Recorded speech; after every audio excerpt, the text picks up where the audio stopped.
Class में जो हमने क्वेश्चंस करे उसका कंटिन्यूएशन। तो अब एक एक क्वेश्चन को बहुत ध्यान से देखना। अब लास्ट क्लास में हमने 25 क्वेश्चंस तक देखे इसी सेम टॉपिक के, तो अब जो आज वाली क्लास में क्वेश्चंस हैं वो उसी काम का कंटिन्यूएशन है। पर याद रखना कि this is a no nonsense class. No nonsense class का मतलब क्या है कि हम टाइम पास नहीं कर रहे। अगर सही में आईआईटी की प्रिपरेशन करनी है तो इन क्वेश्चंस को जैसे मैं बोल रहा हूं वैसे मुझे बोलते हुए चाहिए। अगर वैसे बोलना शुरू करोगे तो क्वेश्चन एग्जाम में जो भी आएगा वो सॉल्व होगा ही होगा, उसने कहीं नहीं जाना। इंपॉर्टेंट टास्क क्या है कि जिस तरीके से मैं प्रॉब्लम्स को अप्रोच कर रहा हूं वो समझना है कि अगर मेरे सामने नया क्वेश्चन आता है तो मैं अप्रोच करते समय बिल्कुल भी किसी भी तरह के पैनिक में नहीं जाना होता। उसकी लैंग्वेज को पढ़ के ब्रेक करना सीखना is actually the main task. कोई भी सब्जेक्ट हो, मैथ्स में वो कहानी थोड़ी ज्यादा बड़ी हो जाती है पर अदरवाइज ये वैलिड है किसी भी सब्जेक्ट में। हमें अब देखो यहां पे किसी ने दिया कि fx ही है, ये देके कहा कि इसका एब्सोल्यूट मिनिमम निकाल दो। तो एब्सोल्यूट मिनिमम का मतलब, अब हमने एब्सोल्यूट मैक्सिमा या एब्सोल्यूट मिनिमा जो है, याद है कि मैंने क्लास में क्लासेस बिल्कुल क्लियर बताया हुआ है, क्लैरिटी में, कि एक्चुअली वो क्या है। वो एक्चुअली हमसे एक फंक्शन की रेंज ही निकलवा रहे हैं। तो इन्होंने मुझसे एक तरीके से जो गिवन फंक्शन है उसकी लोअर रेंज पूछी, ये काम है। अब ये इंटरवल देखो, x cube plus 3x² plus 10x ये एक्सप्रेशन है और आगे प्लस कॉस पाई एक्स है। मैं डायरेक्टली इसकी ये बता नहीं पा रहा कि ये फंक्शन कैसे बिहेव कर रहा है, तो मुझे पहले बिल्कुल इसकी बेसिक अंडरस्टैंडिंग को बनाने के लिए इसको डिफरेंशिएट करना पड़ा। कर लिया डिफरेंशिएट, वो क्या है, minus pi sine pi x plus this would become 10 plus 6x plus 3x², ये बनी एक्सप्रेशन। ये देख के भी अभी मुझे कुछ पता नहीं चला। अब देखो इसमें हमने कैसे सोचना है, क्या शातिर दिमाग लगाएं, क्या सोचें। तो मुझे दिखता है कि यार ये तो क्वाड्रेटिक है, 3x² प्लस 6x प्लस 10 ये तो क्वाड्रेटिक है। 3x² प्लस 6x प्लस 10 ये हिस्सा है क्वाड्रेटिक। इसके अलावा क्या है, minus pi sine pi x. तो अब ये जो साइन पाई एक्स है ये एक ऐसा नंबर है जो कि -1 से 1 के बीच में है। इस क्वाड्रेटिक को नोटिस करो, इसका डिस्क्रिमिनेंट कितना आ रहा है, b² which is what 36 minus 4ac which is -4 into मतलब 3 इंटू -120 हो गया। अब जो ये माइनस साइन पाई एक्स है, देखो ये वाली जो क्वाड्रेटिक इतना जो हिस्सा है ये क्वाड्रेटिक हमेशा पॉजिटिव है। ये क्वाड्रेटिक हमेशा पॉजिटिव है। क्यों पॉजिटिव है? क्योंकि उसका a पॉजिटिव है और उसका d नेगेटिव आ रहा है इतने हिस्से का। तो अब ये लेकिन आगे माइनस साइन पाई एक्स नहीं है, पर याद करो इंक्रीजिंग डिक्रीजिंग में हमने इसको एडजस्ट करना सीखा है। ये टर्म पॉजिटिव है। अब मान लो ये माइनस साइन पाई एक्स अपने घर से बिल्कुल तैयार होके आए कि मैं इसको नहीं होने दूंगा पॉजिटिव। देखता हूं ये कैसे पॉजिटिव होगा। ये टर्म वैसे पॉजिटिव आ रही है, तो अगर ये माइनस साइन पाई एक्स अपना पूरा जोर लगा ले कि मैं इसको नहीं होने दूंगा पॉजिटिव, तो वो क्या हो जाएगी, वो माइनस पाई हो जाएगी। तो अगर इसके माइनस पाई होने के बाद अब इसका डिस्क्रिमिनेंट कितना बना, b² 36 6 का square -4 into 3 12 into 10 minus pi, ये अभी भी नेगेटिव आ रहा है। देखो नोटिस करो 10 माइनस पाई मोटा मोटा कितना आ गया, 6 पॉइंट समथिंग। तो this is 12 into 6 point something, 36 minus 12 into 6 point something which is negative. इसका मतलब किसी भी x की वैल्यू के लिए साइन पाई एक्स जब -1 से 1 के बीच में लाया करेगा तो सबसे गंदी टर्म बनाएगा तो क्या बनाएगा, माइनस पाई। तो यहां पे माइनस पाई लेने के बाद भी अगर ये एक्सप्रेशन अगर हमेशा पॉजिटिव आ रही है, इसका मतलब ये फंक्शन हमेशा इंक्रीजिंग है, वैसे ही हमेशा इंक्रीजिंग था। तो अगर एक फंक्शन हमेशा इंक्रीजिंग है तो -2 और 3 के बीच में उसकी मैक्सिमम वैल्यू कहां पे आएगी, 3 पे, और लीस्ट कहां पे आएगी, -2 पे। तो एक्चुअली इस क्वेश्चन में मुझे f ऑफ -2 निकालना था और ये अंडरस्टैंडिंग बहुत काम की थी। तो जो भी इसमें ऑप्शन होगा वो सिंपली -2 डाल के आ गया। cos ऑफ -2 पाए वो जितना भी बनता होगा वो मेरा आंसर बन जाएगा और बाकी मैं यहाँ पे -2 डाल दूँ। तो ये था इस क्वेश्चन का लॉजिक। तो इसमें ये देखो कि मैंने इसको बोला कैसे, ऐसे कि हमने कई सारे क्वेश्चंस इंक्रीजिंग डिक्रीजिंग में करे हुए हैं। इससे जो हमने जो पिछला पार्ट अभी असाइनमेंट का देखा उसमें भी था और क्लास में हमने कई सारे करे हुए हैं, पर इसको याद रखना जरूरी है। अब देखो इस क्वेश्चन में किसी ने मुझे कहा कि इसकी मैक्सिमम मिनिमम वैल्यू बता दो। तो अब मेरे मन में मैक्सिमम मिनिमम को लेके ये कंफ्यूजन नहीं होनी चाहिए। याद रखना ये बात कि मैंने हर बार कैलकुलस ही सोचना है, बिल्कुल घोट लेना। मैक्सिमम मिनिमम में ना वो हमें कई तरीके से प्ले करवाते हैं। याद रखना, देखो मैक्सिमम मिनिमा निकालने के लिए ना कैलकुलस मेरे पास सबसे लंबा रास्ता है। हम लोग क्या करते हैं, वेरिएबल एक करते हैं, डिफरेंशिएट करते हैं, तो कैलकुलस के अलावा क्या क्या तोड़ हैं। कोऑर्डिनेट में याद रखना, हमने कोऑर्डिनेट ज्योमेट्री में ये बात पहले 11th में सुनी भी हुई है। जब कोऑर्डिनेट को आगे रिवाइज करेंगे तो मैं फिर बहुत सारे क्वेश्चंस करवाऊंगा। कोऑर्डिनेट ज्योमेट्री के जब हम क्वेश्चंस करते हैं तो उसमें अगर कभी मैक्सिमाइज या मिनिमाइज करने को कहा जाए तो कैलकुलस को सबसे एंड में यूज करने की सोचते होते हैं। ये बात ना बुक्स में भी नहीं पता, वो उन्होंने बहुत लंबे लंबे तरीके लगाए होते हैं, तो लगाने तो हमने नहीं लगाने। इस क्वेश्चन में मेरे मन में अगर ये थॉट आया कि मैं ऐसे एक्स और वाई निकाल लूँ और वहाँ डाल के मैक्सिमाइज या मिनिमाइज करूँ तो मैं पैनिक कर गया। इस क्वेश्चन में मुझे एक छोटी सी बात नजर आई, और देखना ध्यान से, अब मतलब मुझे बताना साथ में, क्या मैं इसको ऐसे पढ़ सकता हूँ, this is simply A square, this is a square x. मैं इस क्वेश्चन का ना एग्जाम्पल बताता हूँ, ए स्क्वायर एक्स की पावर 4 प्लस ये बी स्क्वायर वाई की पावर 4, ये जो टर्म गिवन है बाय 2 जो होगा, X square A square X की power 4 plus B square Y की पावर 4 बाय 2 जो होगा, हमें क्लियरली समझ में आता है कि ये ग्रेटर देन इक्वल टू होगा under root of A square X की power 4 into B square Y की पावर 4 से।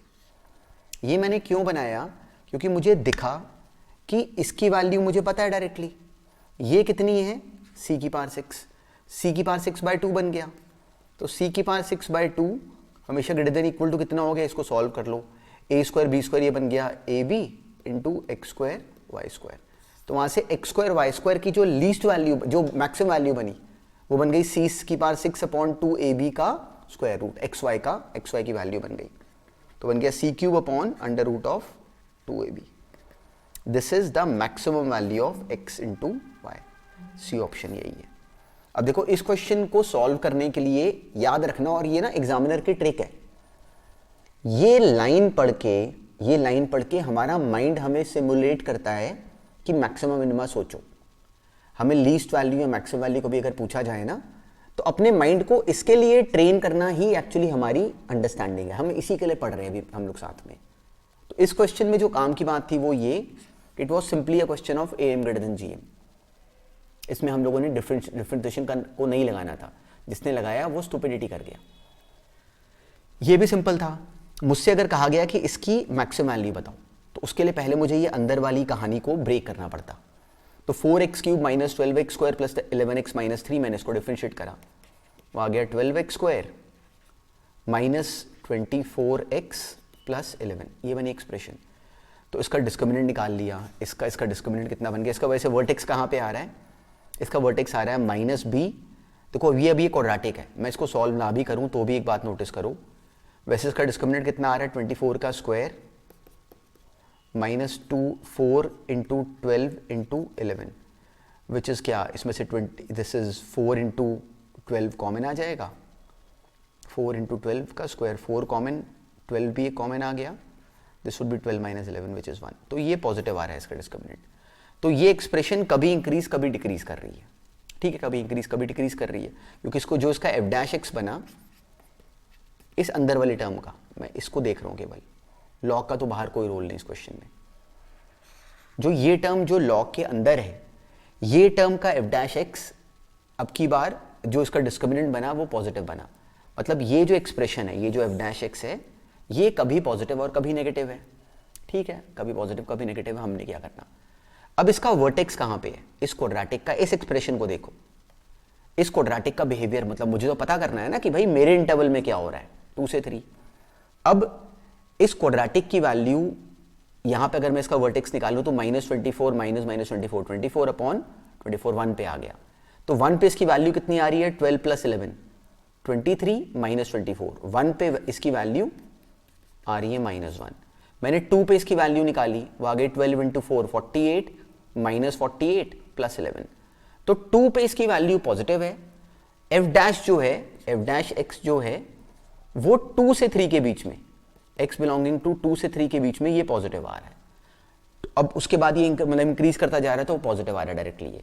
तो f' अगर 2 से 3 के बीच में पॉजिटिव आ रहा है, मतलब ये जो पूरा फंक्शन है ये 2 से 3 तक इंक्रीज कर रहा था। तो जब ये इंक्रीज करेगा 2 से 3 तक, तो इसकी मैक्सिमम वैल्यू कहां पे बनेगी, 3 के ऊपर। तो अब मेरा काम क्या बचा, सिंपली x की वैल्यू को इस पूरे फंक्शन में 3 डाल दो। तो पता है सही काम हम क्या सीख रहे हैं साथ में, एक ग्राफ को पकड़ के उसको यूं प्रॉपरली ऑपरेट करना, अच्छी तरह निचोड़ के ऑपरेट करना। तो वो आएगा पता है कब, जब जैसे मैं इन क्वेश्चंस को बोल रहा हूं वैसे बोलोगे, कोई और तरीका नहीं। जैसे अभी हम देखते हैं ना कि हम जितना अपने आप को कंफर्ट जोन में रखोगे ना, उतना ज्यादा हम अपने आप को किसी भी फर्दर लेयर पे लेके जाने से रोकते हैं। तो कहीं भी अगर हमने कभी भी अगर सक्सेसफुल अगर होना है किसी भी चीज में, लर्निंग में भी, अगर मान लो हमने कोई एग्जाम नहीं देना, कुछ नहीं करना, तो भी अगर हमें ये बात समझनी है तो एक बार तो दिमाग लगाना पड़ता है। तो उस प्रोसेस से नहीं बचना चाहिए। तो ये था 28th क्वेश्चन। 29th में हमें गिवन है कि the least natural number a for which this is greater then 2। अब ये भी इसका प्रोडक्ट भी बिल्कुल स्ट्रेट फॉरवर्ड था। अब देखो इस क्वेश्चन को भी डील करने के एक्चुअली 2 तरीके बनते हैं, मतलब करते हैं हम लोग, डिस्कस करते हैं, फिर देखते हैं।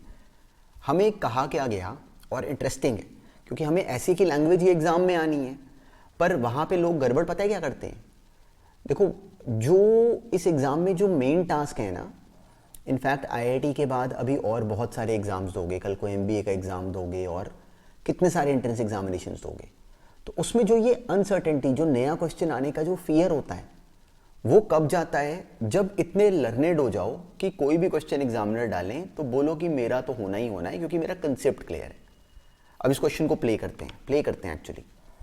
किसी ने बोला था least natural number a for which x plus A by x square 2 से बड़ा हो जाए। तो मेरे माइंड में एक थॉट आता है कि भाई इसको अगर मैं सिंपली अगर मान लो एक फंक्शन बना लूँ x upon A plus x square, A by x square, मैं चाहता हूँ कि इस फंक्शन की जो लीस्ट वैल्यू हो वो 2 से बड़ी हो जाए। तो पहले इसकी लीस्ट वैल्यू बनाऊं, तो मैंने y डैश बनाया, वो आ गया 1 minus 2a by x cube. इसको 0 करा, वहाँ से एक्स क्यूब कितना आ गया, सिंपली इसको 0 करते एक्स क्यूब आ गया 2a, मतलब x आ गया 2a की पावर 1/3। ये बना। इसका डबल डेरिवेटिव अगर ओरली भी निकाल लो तो दिखता है कि पॉजिटिव आएगा, मतलब इस पॉइंट पे इसका मिनिमम है। तो इसकी लीस्ट वैल्यू यहाँ बनी। अब अगर इसकी लीस्ट वैल्यू आई कितनी, ये आ गई एक्स क्यूब प्लस ए अपॉन एक्स स्क्वायर। इसको 2 से बड़ा होना चाहिए, वो हमें गिवन है। एक्स क्यूब कितना है, 2a की पावर 1/3। तो 2a सिंपली क्या बन गया, 2a प्लस ए हो गया 3a। तो 3a को बड़ा होना चाहिए 2 इंटू एक्स स्क्वायर से। एक्स स्क्वायर हो गया 2a की पावर 2/3। ये बनी एक्सप्रेशन मेरे पास। तो अब यहाँ से a की पावर 2/3 अगर मैं काट दूँ तो यहाँ पे a की पावर 1/3 बच गया।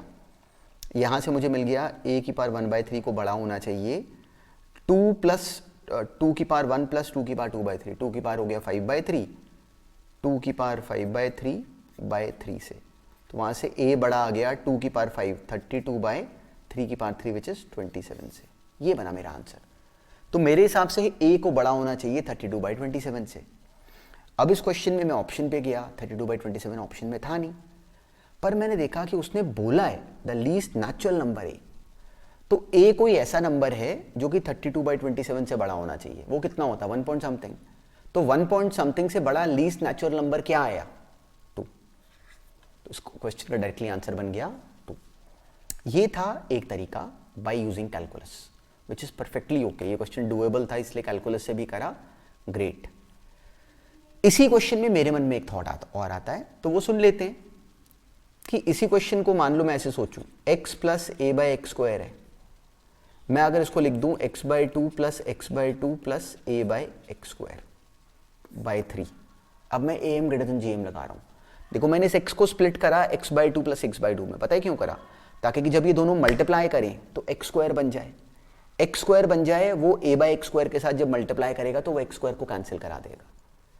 तो इसको, ये जो am है ये बड़ा होता है अपने gm से। gm क्या बना, थर्ड रूट ऑफ इनका मल्टीप्लिकेशन, सिंपली वो आ जाएगा a/4। ये जो है, ये जो टर्म बनी am, अब ये जो बने, अगर ये भी 2 से बड़ा हो जाए तो बात बन जाएगी। तो अब इसका मतलब थर्ड रूट ऑफ इस, अगर पहले ये 3 को भी मुझे इधर लेके जाना पड़ेगा, तो अब हमारे हिसाब से 3 into third root of a/4 को बड़ा होना चाहिए 2 से। इसको आगे सॉल्व करो, सेम ही लॉजिक बन जाता है। तो इसी क्वेश्चन को अगर किसी ने am ग्रेटर देन gm से सोचा होता तो ये उससे भी हो जाता और इंटरेस्टिंग था। पर इनको इस पूरी प्रोसेस में पता है मेन काम क्या है, फर्स्ट टाइम याद रखना और ये बात ना नोटिस करना अपने बिहेवियर में, फर्स्ट टाइम हमेशा नई बात को सुन के पैनिक करते हो, फर्स्ट टाइम हमेशा पैनिक करोगे। जब आईआईटी की ग्रिलिंग पे जाते हो ना, तो फर्स्ट टाइम जब ये सारी लर्निंग आती है तो बड़ी मामूली बात है कि एक बच्चा पैनिक करे, it is something which is very ordinary. ये लर्निंग आनी शुरू होती है जब इनको देखते हो या इनको मेरे साथ साथ ऐसे बोलते हो, तो इन क्वेश्चंस में इस जोन में गए बिना नहीं हो सकते सिलेक्ट। जो बच्चा जैसे कहता है ना मैं बिल्कुल अपने कंफर्ट जोन को भी ब्रेक ना करूं, वो कभी सेलेक्ट नहीं होता। तो अपने कंफर्ट जोन को ब्रेक करो, यही लाइफ में आगे भी सक्सेस का मंत्र है। इस क्वेश्चन में किसी ने क्या बोला कि इसका मैक्सिमम मिनिमम सब चेक करो, तो इस ये फंक्शन चेंज कहाँ पे कर रहा है। पहले चलो इसका बिहेवियर देखते हैं बारी बारी। -1 से 0 के बीच में देखो, इसका डेरिवेटिव क्या बना, 3x² + 2x - 10। ये 3x² + 2x - 10 ये जो टर्म बनी, ये एक्चुअली तो अब इसका डिस्क्रिमिनेंट दिख रहा है कि पॉजिटिव है, तो ये कभी इंक्रीज कभी डिक्रीज कर रही है। पर चलो हमारे काम की बात क्या है कि -1 से 0 के बीच में 0 पे ये कैसे बिहेव करेगी। 0 पे इसका आंसर कितना आ रहा है, -10। 0 पे इसका आंसर आ रहा है -10, और इसका यहाँ पे इसका वर्टेक्स कहाँ पे बना, -2/3 के ऊपर। 0 के बाद क्या हो रहा है, 0 पे इसकी वैल्यू कितनी है, cos x is simply 0, cos x is 1। तो 0 से π/2 इस फंक्शन का ग्राफ ऐसा है, 0 से π/2 इस फंक्शन का ग्राफ ऐसा है, जिसमें π/2 पे ओपन ब्रैकेट है तो यहाँ पे सर्कल लगा लिया। π/2 से पाई के बीच में क्या हो रहा है, एग्जैक्टली π/2 पे sin π/2 कितना बना, 1, तो 1 + 1 आ गया 2। तो इसकी हाइट यहाँ पे 2 है, इस पॉइंट पे इसकी हाइट 2 है, और sin x π/2 से पाई के बीच में डिक्रीज करता है, तो कुछ ऐसे की कहानी है। पाई पे sin पाई हो गया 0, तो इसका आंसर आ गया 1। ये बनाओ। अब इसको जरा इतने इंटरवल में इसका बिहेवियर देखना पड़ेगा हमें। जब मैंने इसको डिफरेंशिएट करा तो ये 3x² + 2x - 10 आया। तो अब ये इसका जो वर्टेक्स है, इसका जो आंसर 0 पे बना, इस फंक्शन का जो आंसर 0 पे बना वो कैसा आ रहा है, दैट इज 0। इस फंक्शन का 0 पे आंसर आ रहा है 0, और 0 से पहले जस्ट पहले ये फंक्शन कैसा है हमने वो इंटरप्रेट करना है। तो जो f' हमने बनाया, ये फैक्टराइज -30 और ये 2x, तो ये डायरेक्टली फैक्टराइज तो नहीं हुआ। तो इसको अगर मान लो मैं स्प्लिट कर लूँ, इसका जो वर्टेक्स आया वो आ गया -1/3 के ऊपर, और f' का 0 पे जो आंसर आ रहा है दैट इज -10। तो इसलिए ये जो फंक्शन है ये डिक्रीजिंग ही है इस वैल्यू तक आते आते भी। तो ये डिक्रीज कर रहा है, और कुछ ऐसे की सिचुएशन है जिसमें यहाँ पे ये ओपन ब्रैकेट है तो यहाँ पे सर्कल लग जाएगा, ये सिचुएशन है। अब हमें क्या बोला गया कि इसका लोकल मिनिमा है π/2 पे। π/2 पे देखो तो जो इसकी वैल्यू है वो ये है। π/2 से जस्ट पहले वाली जो वैल्यू है वो भी कम है, π/2 के जस्ट बाद वाली वैल्यू वो भी कम है। तो π/2 पे लोकल मिनिमा तो नहीं है, π/2 पे इसका लोकल मैक्सिमा है। इसका एब्सोल्यूट मिनिमा है -1 के ऊपर, तो इसका -1 के ऊपर मुझे इसकी वैल्यू निकालनी पड़ती, वो -1 के ऊपर इसकी वैल्यू कम नहीं आ रही। इनफैक्ट इसका मैक्सिमा ही लगता बन रहा है इस इंटरवल में। तो -1 पे this would be 0 and this would be 10, तो मैक्सिमा बन सकता था, मिनिमा नहीं बन रहा। 0 पे ना आई अननेसेसरली बिकेम फसी, क्योंकि क्वेश्चन के ऑप्शन में कुछ था ही नहीं। मैक्सिमा पाई पे है जो कि नहीं है, यहाँ तो ऑलरेडी इसकी हाइट 2 आ रही है, तो इसका ऑप्शन बी बना। पर मेन काम क्या था, ग्राफ को तोड़ना, जो हम बहुत पहले से कर रहे हैं। देखो अब इस तरह की लैंग्वेज हमने बहुत सारी पहले भी करी हैं, ये उसी का ही एक्सटेंशन था। पर बार बार समझना कि इस लैंग्वेज को क्यों करवा रहा हूं और इससे क्या सीखना है। ये बहुत साल पहले ये लैंग्वेज आईआईटी में आई थी, 92 में आई थी शायद, या मेरे को इस समय ईयर नहीं ध्यान में, सब्जेक्टिव पेपर में। पर इस क्वेश्चन की लैंग्वेज में नया क्या था, ये लैंग्वेज उस क्वेश्चन में उन्होंने कॉन्टिन्यूटी डिफरेंशिएबिलिटी पूछी थी ऑफ द फंक्शन। तो अब इसमें मेन काम क्या था, इस बात को समझ पाना। तो मुझे क्या बोला गया कि जो gx है वो 0 से 1 के बीच में उसकी वैल्यू ft की वैल्यू होगी, जिसमें जो ft है वो 0 से x के बीच में आने वाली मिनिमम वैल्यू है। मतलब fx 0 से x के बीच में जहां पे सबसे कम होगा, gx बोलेगा कि मैं वो हूं। fx 0 से x के बीच में ft जिस वैल्यू पे सबसे कम होगी, gx बोलेगा कि मैं वो वैल्यू हूं। तो मुझे 0 से 1 के बीच में पहले fx पे ऑपरेशन करना पड़ेगा कि भाई तू क्या कर रहा है। तो मैंने fx को डिफरेंशिएट करा, वो आ गया 12x square minus 2x minus 2, 2 को छोड़ दो, this is f dash x, 2 को फेंको, this is 6x square minus x minus 1, जो कि फैक्टराइज हो गया 6x square minus 3x plus 2x minus 1, इसमें से 3x common 2x minus 1 plus 2x minus 1, ये बनी एक्सप्रेशन। तो 3x plus 1 into 2x minus 1, ये बना f डैश x। तो अब जो f डैश x बना, इसके रूट्स आ गए माइनस 1/3 और 1/2। तो f डैश x माइनस 1/3 और 1/2 आने से हमें ये समझ में आ गया कि f डैश x माइनस 1/3 से 1/2 के बीच में f डैश x नेगेटिव आएगा। इतना काम हम लोग अब जज कर सकते हैं कि कब नेगेटिव आएगा। तो माइनस 1/3 से 1/2 तक अगर f डैश x नेगेटिव है, इसका मतलब जो fx है वो अब 0 के आगे हमने देखना है। तो 0 पे fx का आंसर, इसमें 0 डालो, 0 पे इसका आंसर कितना आ रहा है 1, और 1/2 पे इसका आंसर निकाल लो, 1/2 पे इसका आंसर बन गया 4/8 that is 1/2 minus 1/4 minus 1 plus 1, ये दोनों कैंसिल हो गए, ये बन गया 2/4 माइनस 1/4 विच इज 1/4। तो 1/2 पे ये फंक्शन डिक्रीज होके कितना बन गया, सिंपली 1/4, एंड उसके बाद फिर ये इंक्रीज कर रहा है 1/2 से लेके 1 तक। 1 पे इसका आंसर निकाल लो, 4 माइनस 3 विच इज 1 प्लस 1, 2 है इसका आंसर। ये fx का ग्राफ है बिटवीन 0 से 1। अब फंक्शन पे चलते हैं। तो अगर सोचो x कोई भी नंबर होता 0 से 1/2 के बीच में, जब x कोई नंबर होता 0 से 1/2 के बीच में, तो 0 से x तक सबसे कम जवाब कहां पे आता, x पे। तो अगर x कोई भी नंबर है 0 से 1/2 के बीच में, तो gx in that case fx है। For any number x lying between 0 से 1/2, gx would be fx. For any number lying between 1/2 से 1, जब x मान लो यहां पे है, तो अब 1/0 से लेके x तक सबसे छोटी वैल्यू कहां पे आ रही है, 1/2 पे। तो इसलिए g of 1/4 actually simply f of 1/4 था, और g of 3/4 f of 1/2 था। g of 3/4 f of 1/2 था। f of 1/2 हमने निकाला हुआ 1/4 था, मतलब इसका आंसर 1/4 बन जाता। जो g of 5/4 है वो तो यहीं से निकल आना था, which is 3 minus 5/4. g of 5/4 is simply 3 minus 5/4, which would be whatever. तो इस क्वेश्चन में मेन जो मैजिक था वो इस लैंग्वेज को ब्रेक करना था। तो इसमें ना, अगर हम इसमें इसको अटेम्प्ट करने में, देखो मैंने ऐसे के क्वेश्चंस पहले क्लास में भी कराए, वही उसी बात को मैंने फिर से बोल के दिखाया। हमने क्लास में भी एग्जैक्टली इसी लैंग्वेज को करा था। तो एग्जामिनर कुछ बिल्कुल अब दूसरी दुनिया से नहीं उतारते, पर गड़बड़ क्या होती है कि हमारे सामने जब सेम लैंग्वेज भी आती है, हम उसको देख के पैनिक हो जाते हैं, ये बेकार है, ये अपने आप करो। इस वाले में अब अकेली जो मेरे बताने वाली बात है वो ये कि मैं इस क्वेश्चन को ऐसे पढ़ता, बाकी अपनी मर्जी, कि ये 1 प्लस एक्स की power n upon 1 plus x की पावर n बना हुआ है। तो ये एक्सप्रेशन है, इसको आगे अब ब्रेक कर सकते हैं। तो इस पे दिमाग लगाओ कि इसको हम लोग कैसे तोड़ सकते थे। डिफरेंशिएट कर लो, मतलब there was nothing very skillful in this, तो इसको डील करो अपने आप।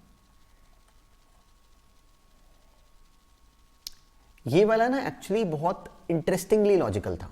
देखो कैसे, मुझे किसी ने दिया कि जो f ऑफ fx है वो k इंटू एक्स की पावर 5 प्लस एक्स है। ये हमें किसी ने टर्म दी कि f ऑफ fx अगर मान लो k इंटू एक्स की पावर 5 प्लस एक्स है। ये देके हमें कहा गया कि बताओ कि अगर जो fx है then fx is always increasing always decreasing, तो इस बिहेवियर को इंटरप्रेट करके बताओ। तो अब मैं कैसे करूं?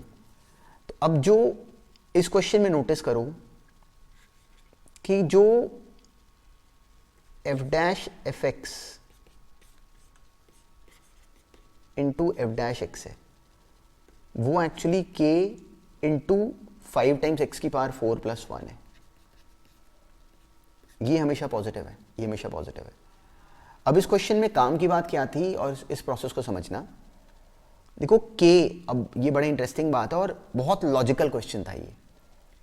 क्या मेरी बात समझ में आती है कि जो इस सवाल में जो ये k है वो कभी नेगेटिव नहीं हो सकता कि ये पॉजिटिव होगा। क्यों? देखो, दिस इज ऑलवेज ट्रू, ये वाली बात तो हमेशा एफ ऑफ एफ एक्स हमेशा ये है। अगर एफ डैश, अगर मान लो किसी एक्स के लिए एफ डैश एक्स अगर मान लो नेगेटिव है, तो उसके corresponding F dash of F x जो है उसका साइन पक्का डिफरेंट नहीं होगा। अगर मान लो कभी ये 2 है और ये 5 है, तो इसके 5 होने, इसके 2 होने पे अब वो वाली वैल्यू कुछ और अंदर वाली बनेगी, तो वो हर पॉइंट पे मैच नहीं करता। इसका मतलब इसका और इसका साइन सेम होगा, तो ये दोनों मल्टीप्लाई करने पे आंसर कैसा आएगा? पॉजिटिव। ये पॉजिटिव है, इसलिए के पक्का पॉजिटिव होगा। पर इस के पॉजिटिव आने के बाद भी हम लोग ये इंटरप्रेट नहीं कर पाए कि F dash X into F dash of F X, इन दोनों का साइन कैसा है। इस क्वेश्चन में ये पता नहीं चल पाया, कभी वो नेगेटिव है कभी वो पॉजिटिव है। इस क्वेश्चन पे बहुत सारी लैंग्वेज और बन सकती थी। अभी जो मुझे समझ में आता है, जो इस क्वेश्चन में अभी जो सबसे काम की बात थी, वो केवल ये पता कर पाने की अकल थी कि जो के है वो हमेशा पॉजिटिव होगा। पर लॉजिकल था ये क्वेश्चन, मतलब इसमें इंक्रीजिंग डिक्रीजिंग से ज़्यादा इस अंडरस्टैंडिंग का रोल था कि यहाँ पे के का बिहेवियर कैसे जज करा। ये बेकार है, अभी अपने आप करो। इसमें जो इसको सिंपली डिफरेंशिएट कर लो, देयर वाज नो ट्रिक। तो इसको आई एम एज्यूमिंग कि कर लोगे इजीली डील, तो इसलिए इसको मैं छोड़ दे रहा हूँ। अब देखो इस वाले क्वेश्चन में ना, अगर बात समझ में आए, sine inverse of sine x का हमें ग्राफ आता है, 0 पे मेरे को समझ में आता है। जो cos inverse of cos x है उसका भी हमें ग्राफ आता है। देखो sine inverse of sine x का ग्राफ ऐसा होता है, cos inverse of cos x का ग्राफ नेगेटिव नहीं जाता। Cos inverse of cos x 0 से पाए कैसा बनता है? क्लियरली ऐसा, ये 0, ये पाए और ये 2 पाए। Sine inverse of sine x negative भी होता है पॉजिटिव भी होता है। तो ये यहां पे ओपन है, इसकी वैल्यू यहां पे कितनी है? π/2। जो cos inverse of cos x है वो सिंपली कितना है? उसका ग्राफ भी पीछे भी ऐसा ही बनता है, पर लेकिन उसकी हाइट ज्यादा चली जाएगी, पर जाती रहे, हमें मतलब तो केवल इस पॉइंट से है ना। तो इस पॉइंट पे ये फंक्शन डिसकॉन्टिन्यूअस है, लेकिन इस पॉइंट पे जो हाइट आ रही है वो अपने दोनों नेबर्स पे आने वाली हाइट से ज्यादा है। तो किसी पॉइंट पे मैक्सिमा होने के लिए अकेली शर्त क्या होती है कि उस पॉइंट पे जो फंक्शन की हाइट बने वो अपने दोनों इमीडिएट नेबर से ज्यादा हो। तो इस केस में 3 थी, तो इसका क्या बना? मैक्सिमा। ये क्वेश्चन मैंने क्लास में भी कराया हुआ है और काम का है। साइन एक्स को सोचो कि t है, तो 4/t + 1/1 - t अगर सोचो कि ये y है, तो मैं चाहता हूं कि इसका एक इंटरवल हो जाए। अगर साइन एक्स अगर t है तो ये इंटरवल बन गया 0 से 1, क्योंकि साइन एक्स t है तो t कहां से कहां तक होगा? 0 से 1। तो मैं चाहता हूं कि 0 से 1 के बीच में इसका एक सॉल्यूशन हो। तो उसके लिए इसकी जो भी वैल्यू बने, the least value of a, जिससे कि इसका सॉल्यूशन बन सके, तो इसके लिए मैंने इस फंक्शन को डायसेक्ट करा। इसका डेरिवेटिव आ गया -4/t² + 1/1 - t का होल स्क्वायर। इसको 0 करा, वो आ गया simply t² - 4 times of 1 - t का whole square. This would give us t + 2 times of 1 - t + 2 - 2t और t - 2 + 2t - 2, ये बन जाएगा। तो this would give us 2 - t and 3t - 2। इसको 0 करा तो वहां से t की वैल्यू आ गई 2/3। देखो t2 तो हो नहीं सकता क्योंकि t sin x था, तो t की वैल्यू 2/3 के ऊपर इसकी जो वैल्यू बनी, दैट इज द जो हमारी जो रिक्वायरमेंट इस केस में मिनिमा वाली है। तो हमने t की वैल्यू 2/3 यहाँ पे डाल दी। तो जैसे 2/3 डाली तो जो वैल्यू बनी वो a की आने वाली लीस्ट वैल्यू बनी जिससे इसका सोल्यूशन आ जाए। वैसे इस केस में इसका डबल डेरिवेटिव निकाल लो तो डायरेक्टली इस केस में उस पॉइंट पे उसका मैक्सिमा जनरेट हो जाता। तो यहाँ पे t की वैल्यू सिंपली 2/3 फिल कर दो, वो आ गया 2/3 6, ये बन गया 6 और ये बन गया दिस इज व्हाट 1/1 - t। तो डायरेक्टली उसकी वैल्यू इस केस में 9 डायरेक्टली जनरेट हो गई। 1 - 2/3 1/3, 6 + 3 9 बन गया आंसर। तो ये हमने क्लास में ज़्यादा एलेबोरेटली डिस्कस करा हुआ है, पर ये क्वेश्चन काम का था। ये बेकार है, इसमें कोई स्किल नहीं था एक्सेप्ट ये कि इस लैंग्वेज को सही डील करो। देखो उसने क्या बोला, नाइदर ऑड नॉर इवन। तो अगर मैं यहाँ पे x की जगह -x डालता हूँ तो दिखता है ये ऑड फंक्शन है और ये भी ऑड फंक्शन है, तो कंप्लीटली ऑड फंक्शन आ रहा है। This is an odd function, तो ए ऑप्शन रॉन्ग है। बी कहता है कि डिक्रीज करे डिक्रीजिंग एट जीरो, तो इंटरवल देना चाहिए था, पर चलो डिक्रीजिंग एट जीरो, तो इसका डेरिवेटिव कितना बना, minus x sine x plus cos x minus cos x, तो ये दोनों कैंसिल हो गए। तो minus x sine x decreasing eight zero, exactly इसका सेंस थोड़ा कम बना, पर एक्स इंटू साइन एक्स का बिहेवियर सोचो। एक्स इंटू साइन एक्स को अगर नोटिस करो तो जीरो से जस्ट पहले ये टर्म कैसी है, पॉजिटिव, क्योंकि x भी नेगेटिव और साइन x भी नेगेटिव। जीरो के जस्ट बाद ये टर्म कैसी है, पॉजिटिव, क्योंकि x भी पॉजिटिव और साइन x भी पॉजिटिव। बाहर माइनस साइन है तो इसलिए ये टर्म नेगेटिव है जीरो के अराउंड, दोनों तरफ से जीरो के अराउंड नेगेटिव है, तो डिक्रीजिंग फंक्शन है। तो चलो इस क्वेश्चन में ये कहानी यहाँ से बना ली। मैक्सिमम मिनिमा जो है वो हम लोग यहाँ पे वेरीफाई कर सकते थे अलग से, जो कि नहीं आता होगा, पर ये बढ़िया क्वेश्चन नहीं था, नया था। ये क्वेश्चन काम का है और इसकी लैंग्वेज को हमने सीखा भी हुआ है, पर चलो हमें ये फंक्शन गिवन है, उसने बोला कि इसका एक्सट्रीमा है अल्फा और बीटा पे, अल्फा इंटू बीटा नेगेटिव है। इसमें ये दिया नहीं हुआ कि अल्फा बीटा में से कौन सा बड़ा और कौन सा छोटा, वो देना चाहिए था, तो मैंने ये एज्यूम कर लिया कि अल्फा बीटा से छोटा है, नहीं तो ये इस क्वेश्चन में देना चाहिए एक्चुअली। अब हमें दिया कि इसका बिहेवियर बताओ, तो अब अगर हमें ए ऑप्शन कहता है 3 इक्वल रूट्स, वो नहीं है इसके, इसमें 3 इक्वल रूट्स कैसे हो जाते, तो अगर मैं इसका ग्राफ अगर जज करूं तो इसके ग्राफ में नोटिस करो कि जो एफ ऑफ 0 है वो 1 है, यहां इसकी हाइट 1 है। अब इसका एक्सट्रीमा है अल्फा और बीटा पे, अल्फा इंटू बीटा नेगेटिव है, मतलब अल्फा नेगेटिव है और बीटा पॉजिटिव है फॉर आर कंसिडरेशन। अब ए के बारे में मुझे कुछ बताया नहीं गया, 1 negative root if F alpha is negative and F beta is positive. अब इस क्वेश्चन में सारी गेम ही अंडरस्टैंडिंग थी, जो इस केस में अगर एफ अल्फा अगर नेगेटिव है, अल्फा अगर यहाँ है, बीटा अगर यहाँ है, अगर एफ अल्फा नेगेटिव है तो अब ये क्यूबिक है, क्यूबिक का ग्राफ 2 बार घूम रहा है, 2 बार उसका डेरिवेटिव 0 है, तो एक बार अगर मान लो वो अगर डिक्रीजिंग ग्राफ है तो ऐसे पहले डिक्रीज करेगा, बाद में कहीं इंक्रीज करेगा और बाद में फिर से एक बार कट करेगा। तो अगर नेगेटिव रूट है, अगर एफ अल्फा नेगेटिव और एफ बीटा अगर पॉजिटिव है, तो क्या समझ में आता है कि ये ग्राफ माइनस इन्फिनिटी से शुरू होगा, एफ अल्फा नेगेटिव हो जाएगा, यहाँ पे इसकी वैल्यू हो जाएगी सिंपली 1, एफ बीटा हो जाएगा पॉजिटिव और फिर से ये डिक्रीज कर जाएगा। तो मैंने ये इस सिचुएशन को रिक्रिएट करा। वो कहता है कि इसका 1 नेगेटिव रूट होगा इस सिचुएशन में, पर 2 नेगेटिव रूट्स आ रहे हैं, तो ये बात नहीं बनी। अब सेकेंड ऑप्शन को देखो, वो कहता है कि 1 positive root if F alpha is positive and F beta is negative, alpha is less than beta. तो इस केस में क्या होगा कि अल्फा ये रहा, बीटा ये रहा। एफ अल्फा अगर पॉजिटिव है, ऐसा हो सकने के लिए इसके ग्राफ को यहाँ से अब की बार आना पड़ेगा, यहाँ पे घूमना पड़ेगा। क्यों?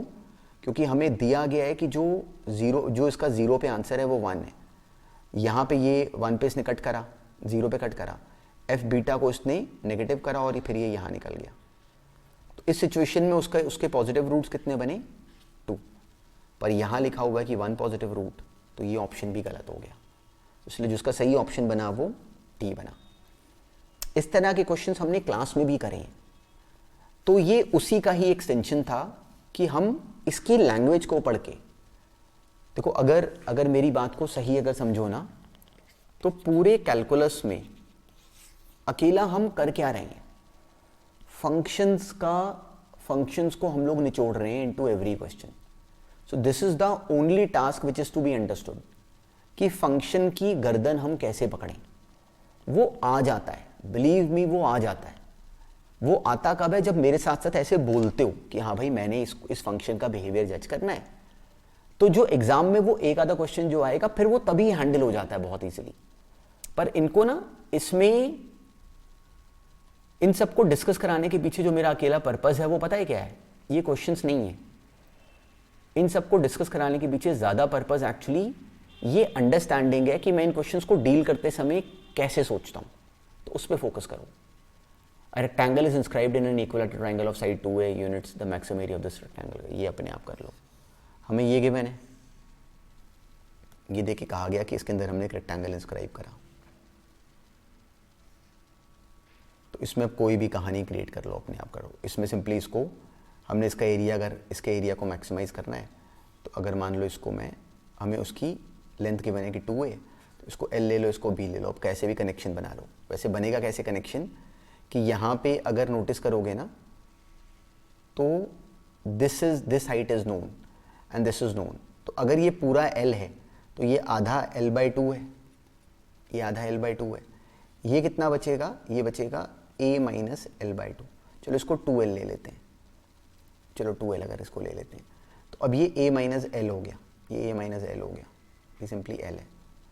तो जो ये a माइनस l है तो अब विजिबल है कि b upon a minus l, b upon a minus l बराबर था tan 60 के।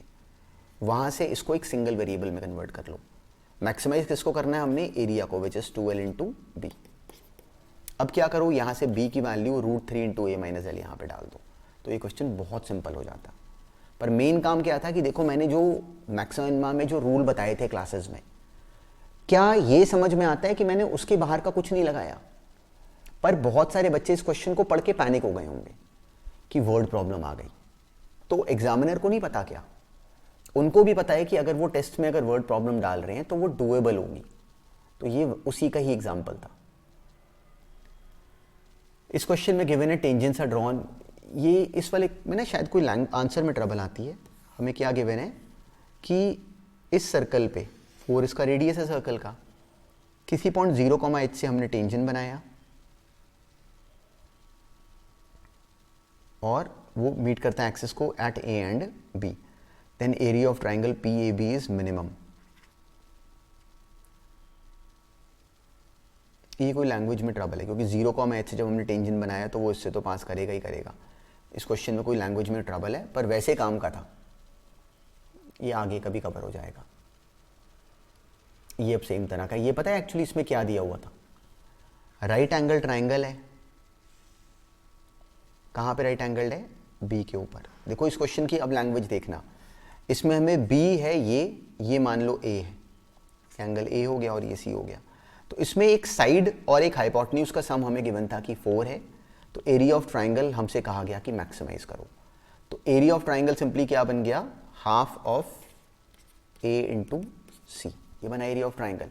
अब इसमें प्रॉब्लम क्या थी, 2 वेरिएबल हैं तो हमने वेरिएबल एक करना था। तो 2a बराबर, यहाँ चलो छोड़ो, a स्क्वायर बराबर आ गया 1/4 a स्क्वायर c स्क्वायर के। इसको पढ़ लेते 1/4 a स्क्वायर c स्क्वायर। अब c स्क्वायर कितना है, b square minus a square, और इस b की जगह लिख दो 4 माइनस a। तो यहाँ पे वेरिएबल एक हो गया। अब एग्जैक्टली यही क्वेश्चन हमने स्कूल के लेवल पे भी करा हुआ है। याद करो हमने ये क्वेश्चन करा हुआ है क्लास में कि the sum of a side and a hypotenuse is given. तो हमने ट्राइंगल के एरिया को मैक्सिमाइज करना था, तो ये वही क्वेश्चन था। तो इसको अपने हाथ से निकालना अगर नहीं निकाला तो, क्योंकि ये काम का है। एग्जाम में वो इस लेवल की वर्ड प्रॉब्लम डाल दे रहे हैं। ये अब सेम है, हमें गिवन है 3 sides of a trapezium given है कि इक्वल हैं। तो हमने इसकी पिक्चर बनाई, ये 8 है, ये 8 है, ये 8 है। तो फटाफट ये फिगर बनाओ, ये मान लो a है, ये मान लो a है। तो एरिया इसका निकालना है, half of height into sum of parallel sides कर लो और आगे दिमाग लगा लो। तो इस क्वेश्चन में और कोई स्किल नहीं था एक्सेप्ट दिस की, बस इस बात को प्रॉपरली हैंडल कर लो। ये अब बिल्कुल सेम तरह का जैसा हमने थोड़ी देर पहले करा, तो लेकिन ये हमारे लिए काम का है, इसकी लैंग्वेज को अब डील करना। पर अब ये डूएबल है। पता है इसमें क्या करना, अगर मान लो फंसो, इसकी फोटो बनाओ। इसका global maximum of F x बोला गया ना, तो -1 से 0 देखो कि भाई ये क्या कर रहा है। देखो 0 से π/2 तो बहुत सिंपल है, माइनस साइन एक्स है, साइन एक्स ऐसा तो माइनस साइन एक्स ऐसा, 0 पे ही इसका क्लोज ब्रैकेट है।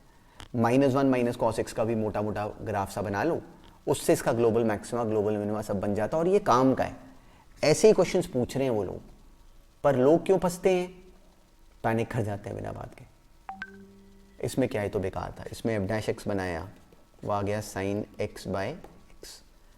अब इसने क्या बोला कि इसका लोकल मैक्स, अब जो sin x/x है, इसमें किसी भी जो sin x है, इस बेचारे के बारे में सोचो। sin x हर n पाई पे 0 होता है। इवन पाई पे sin x कैसा होता है, ये साइड इवन पाई है। इवन पाई पे यहाँ sin x पॉजिटिव होता है, यहाँ नेगेटिव होता है। तो इस पॉइंट पे f' नेगेटिव से पॉजिटिव हो रहा है, तो क्या बना, मिनिमा। क्या बना, मिनिमा। वो भी, उसमें भी जीरो वाले पॉइंट का भी साथ में रोल आ जाता। तो एग्जैक्टली इसमें जो बी ऑप्शन है वो एग्जैक्टली इसी के कॉरस्पॉन्डिंग है कि एन पाई पे इसका मिनिमा है जब एन 2k है और मैक्सिमा है 2k माइनस 1 पे। क्यों? क्योंकि यहां नोटिस करो तो ये पॉजिटिव से नेगेटिव होता है। F dash x, sine x की वैल्यू पॉजिटिव से नेगेटिव होती है। एक्स, आई एम एज्यूमिंग कि एक्स पॉजिटिव ही है, वो गिवन है। तो इस क्वेश्चन में देखने में देखो एक बच्चा पैनिक कर जाता कि इंटीग्रेशन आ गई, पर कोई काम ही नहीं था, बहुत सिंपल था, बहुत सिंपल था। और ये देखो कि मैंने इसको बिल्कुल स्पीड पे कैसे क्रैक करा। ये क्वेश्चन भी मुझे बहुत पसंद है। A X square minus B mod X हमें गिवन है। अब A X square minus B mod X का हमें पूछा गया कि जीरो पे इसका बिहेवियर कैसा है। तो इसमें अब जो नोटिस करने वाली बात थी वो ये कि क्या बोला, हमें क्या बोला कि A X square minus B mod X का बताओ कि जीरो किस इसमें से किस पॉइंट पे इसका मैक्सिमा है, किस पॉइंट पे इसका मिनिमा है, और ऑप्शन दिए। ए ऑप्शन कहता है कि ए पॉजिटिव और बी नेगेटिव। अब एक बात सोचो, अगर ए पॉजिटिव बी नेगेटिव हो, मैं समझाने के लिए बता रहा हूं, तो क्या ये समझ में आता है कि ये कुछ इस तरह की सिचुएशन हुई, जैसे मान लो ए एक्स स्क्वायर प्लस समझाने के लिए 2x, मैंने जानबूझ के ना बी कोई नेगेटिव नंबर ले लिया, 2 मॉड एक्स। तो ये एक तरीके से मॉड एक्स का, एक्स स्क्वायर को मॉड एक्स का स्क्वायर पढ़ सकते हो। तो जब इसका ग्राफ बनाओगे ना तो वो कुछ ऐसा ग्राफ बन जाएगा। इसका जो ग्राफ है A X square minus B X का ग्राफ बना लो, उसके बाद एफ ऑफ मॉड एक्स का ग्राफ बनाना है सिंपली। तो A X square minus B X में बी अगर नेगेटिव है तो उसका जो ग्राफ बनेगा ना वो कुछ ऐसा ग्राफ बन जाएगा, अगर बी नेगेटिव है। तो जब इसके मॉड एक्स का ग्राफ बनाओगे तो वो कुछ ऐसा बन जाएगा, ऐसा, इधर वाले पार्ट को हम खा जाते हैं तो ऐसा। तो ये कहता है कि इसका मैक्सिमा होगा अगर ए पॉजिटिव और बी नेगेटिव है, विच इज फॉल्स। जीरो पे इन दिस केस उसका मिनिमा होगा एक्चुअली। इसका ये ऑप्शन कहता है कि maxima when A positive B positive. अच्छा, मैंने ये ऑप्शन बी ऑप्शन का गलत है, सी देख लेते हैं। इसका मिनिमा होगा when A is positive and B is negative, which is true. देखो ये एफ ऑफ मॉड एक्स को सोचो, एफ एक्स इसका ये है। ए ऑप्शन कहता है कि अगर ए पॉजिटिव और बी पॉजिटिव है, तो अगर ए और बी दोनों अगर पॉजिटिव है तो इसका जो ग्राफ बनेगा वो कुछ ऐसा बनता। जब इसके हम मॉडुलस का ग्राफ बनाते एफ ऑफ मॉड एक्स का, तो इधर वाले को रखते, इधर इसकी इमेज बना देते, तब उसका जीरो पे क्या बन जाता, मैक्सिमा। वही इसका ए ऑप्शन है। तो इसका ए करेक्ट हो गया, इसका सी करेक्ट हो गया, डी इसी का उल्टा होगा, ए पॉजिटिव बी नेगेटिव पे दिया हुआ कि नहीं है। तो इसको मैंने डील कैसे करा, देखो जब मैंने एफ एक्स से एफ ऑफ मॉड एक्स में जाना बताया था, तब वो बातों की ना रिलेवेंस समझ नहीं आती कि हमें ये यूज कैसे करवाया जाएगा। ये क्वेश्चंस के बीच में वो हमें यूज करवाते हैं, जैसे कि अभी अभी हमने देखा। तो ये हमने करा कहाँ, फंक्शंस में। मैक्सिमा मिनिमा हमने अलग से समझा, अब उस सारे काम को हम कंपाइल कर रहे हैं। तो यही काम है, और इनको मैं कैसे डील करता हूं, इसको देख के ना ये सबको आ जाता है। ये बेकार है। अब जी डैश एक्स पॉजिटिव है, एफ डैश एक्स नेगेटिव है, तो एफ ऑफ जी एक्स और जी ऑफ एफ एक्स दोनों डिक्रीजिंग होंगे। तो ये क्वेश्चन उसी के ऊपर बेस्ड है, ये हमने करे हुए हैं, अब इसलिए इस पर टाइम नहीं लगाएंगे। ये भी सेम है। ये पता है क्या है इस क्वेश्चन में काम, कि इसका बिहेवियर जज करो, इसका बिहेवियर जज करो, उसके बाद इसमें से इंटरप्रेट कर लो कि क्या कहानी है। देखो इसका बिहेवियर क्या बना, 3x square minus 2x plus 100। Orally देखो कि इसका डिस्क्रिमिनेंट कितना है, 4 माइनस इतनी बड़ी टर्म। तो ये जो एफ डैश एक्स है, इसका ए पॉजिटिव और इसका डी नेगेटिव, तो एफ डैश एक्स हमेशा पॉजिटिव है, मतलब एफ एक्स हमेशा इंक्रीजिंग फंक्शन है। इतना सा काम था। अब एफ एक्स अगर इंक्रीजिंग फंक्शन है तो वो 1000 पे बड़ा होगा कि 1001 पे, 1001 पे बड़ा होगा, तो ए ऑप्शन इसका गलत है। बी, अब 1/1000 बड़ा नंबर है कि 1/1001? 1/1000 बड़ा नंबर है, तो इसलिए बड़े नंबर पे बड़ा आंसर आएगा, उसका बी करेक्ट है। x-1 बड़ा है कि x-2? x-1 बड़ा है, तो ये ऑप्शन करेक्ट है, बड़े पे बड़ा आंसर आना है। 2x-3 छोटा, 2x बड़ा, तो ये गलत है, तो उसका ऑप्शन बी और सी हो गया। तो ये डुएबल था, कोई ट्रिक नहीं थी। पर देखो ये क्वेश्चन हमने करा हुआ है अपना, बहुत तेज होना चाहिए था। वो कहता है कि 1 पे इसका मिनिमा हो जाए, मैक्सिमा हो जाए। मुझे इसका ग्राफ बनाना आता है बिना डिफरेंशिएट करे, बाकी बच्चे इसमें जितना मर्जी बेड़ा अगर कराते जाएं। अगर ये n ऑड होगा, अगर ये n ऑड होगा तो ये ग्राफ 2 पे कट कर जाएगा, 1 पे इसकी इवन पावर है और ऐसा इसका बिहेवियर हो जाएगा। अगर n ऑड होगा तो इसका ग्राफ ऐसा बनेगा। तो अगर n ऑड है, कोई ऑप्शन में है n ऑड, तो इसका 1 पे इसका मैक्सिमा है विच इज ट्रू। अगर n इवन है तो 1 पे इसका मैक्सिमा है विच इज फॉल्स। अगर n इवन है तो 1 पे इसका मिनिमा है। अगर n इवन होगा तो इसका ग्राफ कैसा बनेगा, 2 पे घूमेगा, फिर 1 पे तो इसने यहाँ आना ही है, तो 1 पे इन दैट केस इसका मिनिमा हो जाता है, इसलिए ये ऑप्शन भी सही है। मिनिमा है अगर n 2 है वो भी सही है, तो इसके इसमें ऑप्शन A C D तीनों हो गए। और 1 और 2 के बीच में कहीं इसका पक्का मैक्सिमा भी होगा। तो अब इस क्वेश्चन को मैंने मार्क कैसे करा, देखो ये हमने क्लास में सीखा था। जब ये एग्जाम में क्वेश्चन आएगा तो जो बच्चा इसको लंबे रूट से निकालेगा उसको पाप लगेगा। बिल्कुल ध्यान में रखना, हमने ऐसे पाप लगाने वाले तरीके नहीं करने। So it was a very straight forward question, but we should be aware कि how to execute it properly. ये भी इंटरेस्टिंग था और पूरी तरह फिगर की अंडरस्टैंडिंग के ऊपर ही बेस्ड था, इसको भी ध्यान से देखना।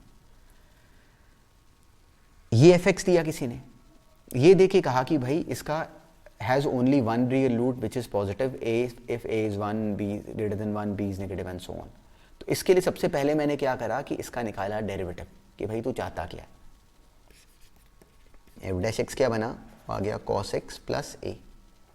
अब a ऑप्शन कहता है कि अगर a 1 से बड़ा हो, अगर ये जो a है अगर ये a 1 से बड़ा होगा तो cos x तो बेचारा -1 से 1 के बीच में होता है, तो a प्लस cos x का आंसर पॉजिटिव आ जाता। मतलब fx इंक्रीजिंग फंक्शन होता अगर a 1 से बड़ा होता, अगर fx इंक्रीजिंग फंक्शन हो जाता अगर a 1 से बड़ा होता।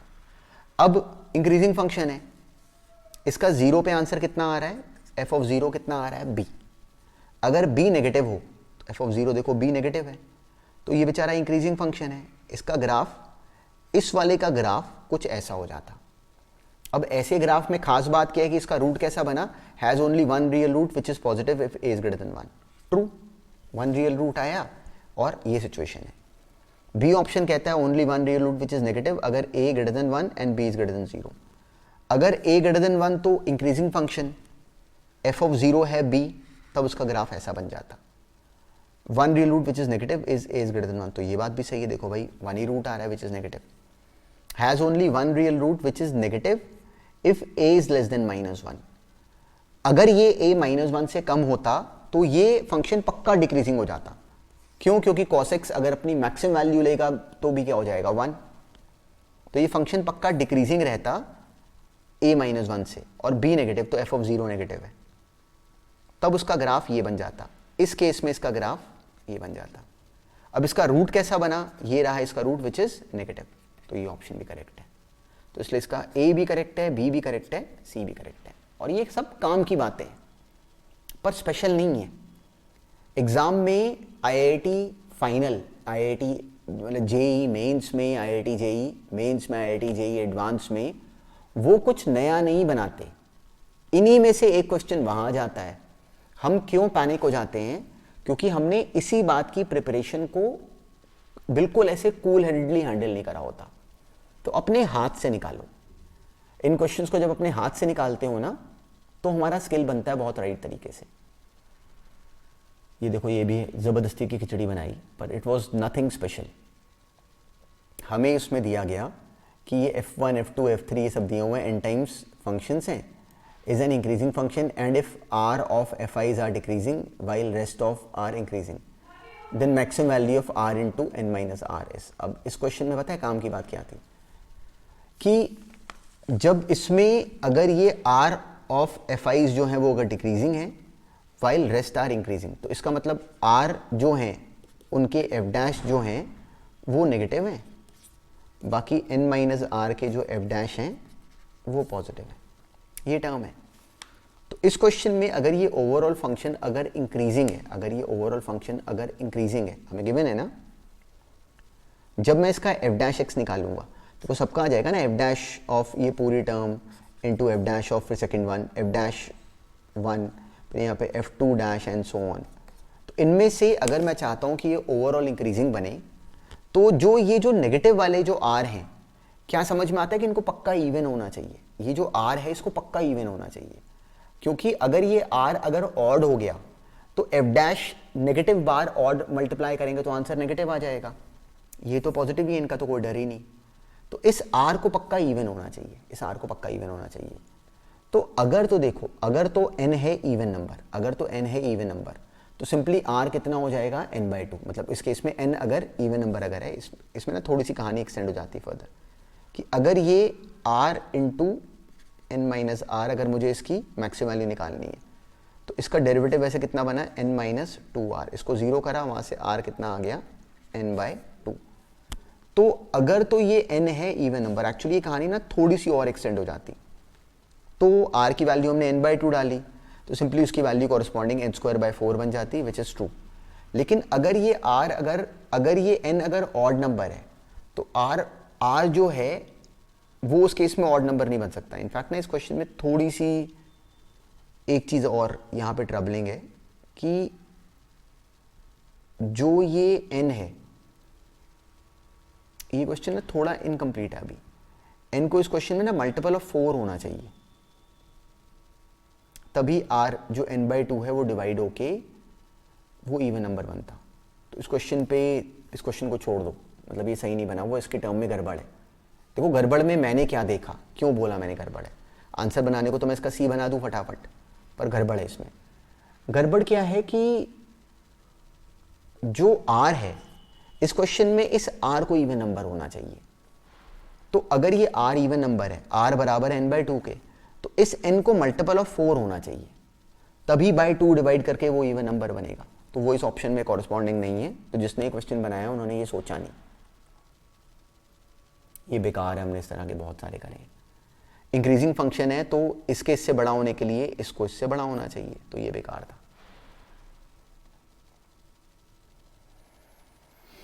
ये क्वेश्चन था अब clearly based upon Rolle's theorem. देखो f ऑफ 0 अभी हमने करा हुआ है, इसको भी मतलब मैं फिर से नहीं करवा रहा, पर ये रॉल्स थ्योरम का क्वेश्चन था और बहुत सिंपल क्वेश्चन था। ये अच्छा है, ये क्वेश्चन अच्छा है, इसमें ना इसकी लैंग्वेज भी बहुत काम की है और इसको वर्ड बाय वर्ड हमें समझना भी चाहिए कि इसको डील कैसे करते। तो अगर इस क्वेश्चन में अगर फंसे हो तो इंटरेस्टिंग क्वेश्चन में फंसे, पर इसकी लैंग्वेज में सीखना कि इसको प्रॉपरली डील कैसे करते हैं। हमें गिवन है कि fx और gx जो दोनों फंक्शंस हैं वो पॉजिटिव और इंक्रीजिंग है। तो which of the following is not always true, कौन सी बात हमेशा सच नहीं है। fx की पार gx इज ऑलवेज इंक्रीजिंग। तो अब हमने इसको देखा, f की पार g को हम लोग सॉल्व कैसे करते थे, सिंपली हम लोग क्या करते थे, इसका लॉग ले लेते थे। तो y लॉग ऑफ y क्या बन गया, वो बन गया g लॉग f। तो जो इसका डेरिवेटिव बन गया 1/y into Y dash which is g upon f into F dash plus simply g dash into log f, ये बना। तो अब इसका पहला ऑप्शन कहता है कि ये जो है वो हमेशा इंक्रीजिंग है, मतलब क्या ये टर्म हमेशा पॉजिटिव है, इसको देखते हैं। g अपॉन f पॉजिटिव होगा क्योंकि f और g हमें दोनों गिवन है कि पॉजिटिव है। f डैश कैसा है, f डैश कैसा है, पॉजिटिव है। g डैश कैसा है, पॉजिटिव है। जो log f है क्या वो हमेशा पॉजिटिव है, तो नहीं। जो f है अगर वो 0 से 1 के बीच में होता, अगर वो 0 से 1 के बीच में होता तो log f का आंसर कैसा आता है, नेगेटिव, माइनस इन्फिनिटी तक जा सकता है इनफैक्ट। तो इसलिए log f is not always positive, it can be negative. तो ये टर्म पूरी नेगेटिव हो सकती है जो कि इसकी पॉजिटिविटी को खा के इस पूरे को नेगेटिव बना सकती थी। सो this is not always true, it may be true, it may not be true. तो इसलिए this is always increasing, this is not always true. ये इसलिए मैं इसको मार्क करता इस क्वेश्चन में, क्यों, क्योंकि this is not always true. उन्होंने पूछा है ना क्वेश्चन में कि इनमें से कौन कौन सा option is not always true, so this option is not always true. Next option कहता है कि ये डिक्रीजिंग है, if this is decreasing then fx is less than 1। अब देखो ये काम की बात है कि इफ दिस इज डिक्रीजिंग, अगर ये डिक्रीजिंग है तो अगर ये डिक्रीजिंग है इसका मतलब जो f डैश x है वो नेगेटिव है, मतलब ये टर्म नेगेटिव है, तो then fx is less than 1। तो अगर ये डिक्रीजिंग है, fx और gx अगर दोनों अगर हमें गिवन है कि पॉजिटिव है, तो तब हमें गिवन है कि ये डिक्रीजिंग है। तो तो अब देखो ये पॉजिटिव है, अगर ये डिक्रीजिंग है इसका मतलब ये मुझे दे दिया गया कि इसका जो y डैश है वो नेगेटिव है। तो अगर y डैश अगर नेगेटिव है तो मुझे क्लैरिटी है कि ये बात, ये दोनों तो पॉजिटिव हैं, जो f डैश है वो पॉजिटिव है, तो ये टर्म पॉजिटिव है। तो ये जो टर्म है ये इस केस में पॉजिटिव है, तो log f ही बना जो कि नेगेटिव होगा, और ये बड़े बहुत काम की लैंग्वेज है। अगर ये डिक्रीजिंग है then fx less than 1, this is, ये होगा ही होगा, इसका मतलब this is true, this is true. तो एक्चुअली ऑप्शन में मुझे इसको मार्क नहीं करना चाहिए था, ये नहीं आएगा, क्योंकि बिकॉज हमसे पूछा गया कि इनमें से कौन सा option is not always true. तो अगर fx की पावर gx अगर डिक्रीजिंग है तो वहां से ये कंक्लूजन बनता है कि then fx has to be less than 1, क्योंकि log f जो है वो तब नेगेटिव आ रहा होगा। तो इसलिए इस केस में जो बी ऑप्शन है वो नहीं बना। क्यों? Because this conclusion is coming. Next है कि fx की बार gx is increasing then fx is greater than 1, ये जरूरी नहीं है। देखो अगर fx की बार gx अगर इंक्रीजिंग है इसका मतलब जो y डैश है वो पॉजिटिव है, तो ये सब तो पॉजिटिव है, पर उससे ये गारंटी नहीं होती कि ये पक्का log f जो होगा वो f जो होगा वो 1 से बड़ा ही होगा। ये सोचो कि क्या पता f फ्रैक्शन होता, log f नेगेटिव आता, पर ये टर्म ज्यादा पॉजिटिव हो जाती तो मिला के इसको पॉजिटिव कर लेती होती। इसलिए इसके दिए होने से ये कंक्लूड नहीं हो रहा, ये कंक्लूड नहीं हो रहा। अगर fx 1 से बड़ा है, अगर fx 1 से बड़ा है तो ये इंक्रीजिंग होगा। तो अगर fx अगर 1 से बड़ा है तो ये इंक्रीजिंग होगा। अगर fx 1 से बड़ा है तो ये पॉजिटिव, ये पॉजिटिव, ये पॉजिटिव, ये पॉजिटिव, ये पॉजिटिव, विच इज ट्रू। तो दिस इज ऑलवेज ट्रू, तो इसलिए मैं इसको मार्क नहीं करूंगा। क्यों? क्योंकि हमें पूछा गया है कि इनमें से कौन सा नॉट ऑलवेज ट्रू है, तो दिस इज ऑलवेज ट्रू, तो इसको मार्क नहीं करूंगा।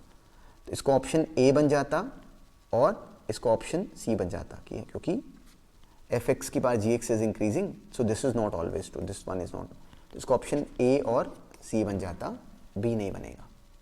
पर बहुत अच्छा क्वेश्चन था क्योंकि लॉजिकल था। ये कभी बिल्कुल इस तरह का आईआईटी में भी आया हुआ, और हम लोग सिंपली अब इसको डील करने में कोई स्पेशल स्किल नहीं, एक्सेप्ट ये कि इसको डिफरेंशिएट कर लो, तो ये क्वेश्चन अपने आप डील करो। पर काम का है, बिल्कुल ये क्वेश्चन भी काम का है, लेकिन इसका डेरिवेटिव सिंपल था तो इसको हम डील कर सकते थे। अब ये वाला जो पैसेज है, ये मैंने एग्जैक्टली वो जो हम लोगों ने जो लॉजिक करा था p डैश एक्स वाला, ये उसी को एक्सटेंड करता हुआ ही था। जैसे हमने लास्ट क्लास में p dash x minus P x हमें गिवन है कि ये पॉजिटिव है, तो इसको e की पावर माइनस एक्स से मल्टीप्लाई कर लेते हैं। तो e की power minus x into P x, इसका d बाई डी एक्स हमें गिवन है कि पॉजिटिव है। तो ये क्वेश्चन इसी के ऊपर बेस्ड था, दोनों पार्ट्स। इस क्वेश्चन का भी एग्जैक्टली सेम सेंस था।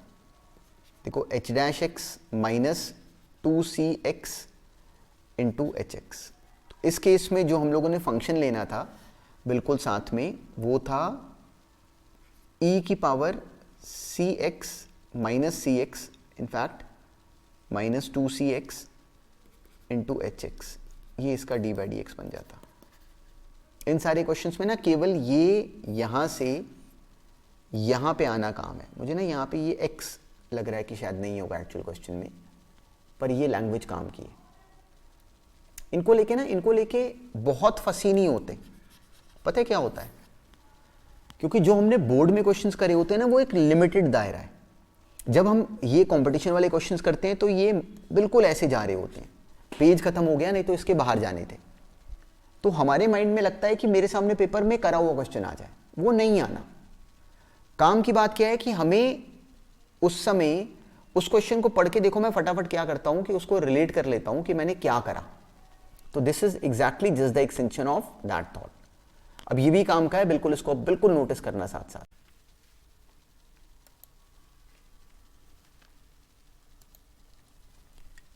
अब देखो इस क्वेश्चन में हमें क्या दिया। अब इंटरेस्टिंग था कि उन्होंने हमें f डैश एक्स का ग्राफ दे दिया। अब ये f डैश एक्स का ग्राफ है, ये क्या बता रहा है? f डैश एक्स का जो ग्राफ है वो किसी पॉइंट C पे एक्सिस को टच कर रहा है। तो f डैश एक्स का ग्राफ अगर C वाले पॉइंट पे एक्सिस को टच कर रहा है, इसका मतलब क्या हुआ कि इस पॉइंट पे f डैश एक्स 0 है और f डैश एक्स का डेरिवेटिव भी 0 है, मतलब f डबल डैश एक्स भी 0 है। तो क्या हमें ये समझ, और f डैश एक्स पहले कैसा है? नेगेटिव है और बाद में भी कैसा है, नेगेटिव है, तो उस पॉइंट पे वो सिर्फ डैश एक्स जीरो है। तो क्या हम लोग यहां से हमें समझ में आता है कि जो एफ एक्स है उसका बिहेवियर कुछ ऐसे का होगा। अब यहाँ पे ना बड़े बड़े काम की बात है, एफ सी हमें गिवन है कि जीरो है, तो सी वाले पॉइंट पे जो एफ एक्स फंक्शन है वो जीरो है, और सी वाले पॉइंट से पहले और बाद में एफ डैश एक्स नेगेटिव ही है, मतलब एफ एक्स उससे पहले भी डिक्रीज करेगा, उसके बाद भी डिक्रीज करेगा जो एफ एक्स है। तो इसलिए F x will intersect the x axis at exactly one point. F dash x इस पॉइंट पे बिल्कुल इस तरीके से बिहेव करेगा, बस यहाँ पे इसका स्टेशनरी एक वैल्यू सी बन जाएगी, मतलब ये यहाँ पे हॉरिजॉन्टल होगा पर बहुत स्लाइड सा, जैसे कि सोचो एक्स क्यूब होता है, तो इसलिए जो इसका ऑप्शन बना that is simply it would cut the axes once. अब उसने बोला कि F X is equal to zero के कैसे के रूट्स होंगे। अब जो F X is equal to zero है, जो F X is equal to zero है, अब हमें क्लैरिटी है कि यहाँ पे एफ डैश एक्स भी जीरो है और यहाँ पे एफ डबल डैश एक्स भी जीरो है। तो अब याद करो कि ये बिल्कुल कहानी किसकी बनी, जैसे मैंने भी एग्जांपल दिया था एक्स क्यूब का। एक्स क्यूब का जीरो पे कैसे रूट है, 3 रिपीटेड रूट है। याद है ये एग्जैक्टली रॉल्स थ्योरम की एक्सटेंशन वाला क्वेश्चन था। किसी पॉइंट पे अगर किसी फंक्शन का, हमने ये कहानी याद करी थी कि अगर, और इसको ऐसे भी याद रखना कि कोई मुझे बोले कि एक फंक्शन का एक पॉइंट पे रिपीटेड रूट है, तो मैं क्या करता हूँ उसकी मॉडल करता हूँ। अगर एक पॉइंट पे एफ एक्स जीरो है और एफ डैश एक्स भी जीरो है, तो उस पॉइंट के ऊपर फंक्शन का रिपीटेड रूट होता है, और उस पॉइंट पे अगर एफ डबल डैश एक्स भी जीरो है तो उसका 3 बार रिपीटेड रूट हो गया। तो ये एग्जैक्टली वही क्वेश्चन था, तो इसका एटलीस्ट 3 बार रिपीटेड रूट है, उसके बाद भी हो सकता है पर वो हमें पूछा नहीं गया तो हम बता नहीं सकते। तो इसका ए वाले पॉइंट पे क्या बना, सिंपली हमें क्लियर है कि पॉइंट ऑफ इन्फ्लेक्शन कहाँ पे होता है, जहाँ पे कि एफ डैश एक्स का डेरिवेटिव भी जीरो हो रहा हो, वो इस केस में एक ही है। पर ये लैंग्वेज डायरेक्टली हमें काम नहीं करती। अब इसमें द फंक्शन ए और बी पे उसका लोकल मैक्सिमा लोकल मिनिमा, ये अब बिल्कुल सेम कहानी से इंटरप्रेट हो जाता। F dash X is equal to zero, ये भी सेम ही पार्ट है। जो उसके बाद जो नेक्स्ट पैसेज है ना, वो अब डुएबल है, तो इसको हम लोग छोड़ देते हैं। जो ये वाला जो पार्ट है, अब इसके बाद जो ये वाला जो क्वेश्चन है, ये आईआईटी में सब्जेक्टिव में आया हुआ है। ये आईआईटी में सब्जेक्टिव में आया हुआ और ये हमने क्लास में करा हुआ डिस्कस, तो ये उसी का ही एक्सटेंशन था। ये वाले जो क्वेश्चन है वो हमने करा हुआ डिस्कस। इनकी लैंग्वेज हम जानते थे तो इनको दोबारा डिस्कस नहीं करते, लेकिन ये आईआईटी में सब्जेक्टिव में आया हुआ है, तो हमें क्लैरिटी है कि इसको डील करते समय हमने क्या सोचना था कि हमें अभी ये क्लैरिटी है इसकी लैंग्वेज में कि हमसे अगर कहा गया कि ये हमेशा ग्रेटर देन इक्वल टू ये है, तो हमें यहाँ पे ये फंक्शन क्रिएट करना था।